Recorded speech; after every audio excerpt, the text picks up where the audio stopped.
हिंदू संघटनाकडून जे आहे ते गरब्यामध्ये मुस्लिम तरुणांना येऊन अशी मागणी करण्यात आली। पण त्याच्यात चूक काय? मुळामध्ये इस्लाम या धर्मामध्ये मूर्तीपूजेला परवानगी नाही। मूर्तीपूजा कुराणमध्ये मान्य नाही आहे। तर कोणीतरी मला येऊन सांगावं की आमच्याकडे मूर्तीपूजा चालते। मग ज्या धर्मामध्ये मूर्तीपूजाच होत नाही, मग त्यांना आमच्या गरब्यांमध्ये नवरात्रीमध्ये येण्याचं त्यांचा काय इंटेन्शन? लव जिहाद सोडून दुसरा काही त्यांच्या मनामध्ये विषय नसतो।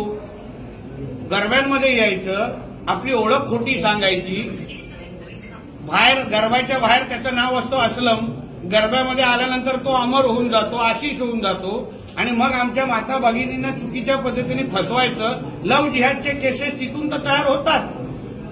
या जिहादांसाठी आमचे गरबे आणि जे काही दांड्या होतात ना, ते लव जिहादचे अड्डे बनत चाललेले आहेत। म्हणून हे अगर थांबवायचं असेल तर जे विश्व हिंदू परिषदने मागणी केलेली आहे ती अतिशय योग्य आहे। त्या कुठल्याही जे हिंदू धर्म पाळत नाही, जे मूर्तीपूजनच करत नाही, त्यांना तुम्ही पाय ठेवत देऊ नका। आणि अगर चुकून कोण भेटलात तिथे आतमध्ये तर त्याचे धर्मांतर करून पाठवा त्याला परत। तर तो तिथे आला म्हणजे तो हिंदू बनण्यासाठी तयार आहे। तर मी विश्व हिंदू परिषद आणि अगदी हिंदू संघटना हेही सांगेन की तिथे काही लोक धर्मांतर करण्यासाठी पण तयारीमध्ये ठेवा। असे कोण लोक आले जे आमच्या दंड्यामध्ये, आमच्या गरब्यामध्ये येऊन अगर जे आमच्या धर्माचे नाहीत पण त्यांना आमच्या धर्मामध्ये यायचीच इच्छा असेल दांड्या खेळण्याची ना, त्यांना हिंदू म्हणून पाठवू ना परत। त्यांना मुळामध्ये आपण सगळे पहिले हिंदूच होतो, सगळेच हिंदू होतो। नंतर हळूहळू काही लोकांनी धर्मांतर केलं आणि अन्य धर्म स्वीकारला। मुळात आपण सगळे हिंदूच आहोत। म्हणून कोणाला आपल्या धर्मामध्ये घर वापसी करायची असेल आमच्या दांड्यामध्ये येऊन ना, त्याची पण तयारी हिंदुत्वाच्या संघटनेने ठेवावी आणि तिकडेच त्याचं धर्मांतर करून घ्यावं।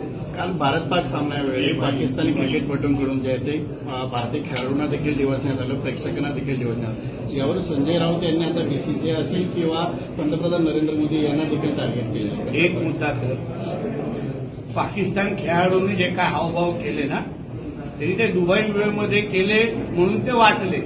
भारतामध्ये कुठे खेळायला आले तर ती बॅट कुठे घालायची ना, हे आम्हा लोकांना चांगली माहिती आहे। एक आणि संजय राजाराम राऊत सारख्या झाकणढुल्यांनी पंतप्रधानांना म्हणजे राष्ट्राची सल्ले देऊ नये राष्ट्रत्वाचे।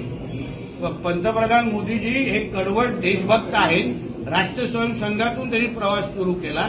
राष्ट्र स्वयंसंघाचा प्रत्येक स्वयंसेवक हा कडवट देशभक्त असतो, राष्ट्रभक्त असतो।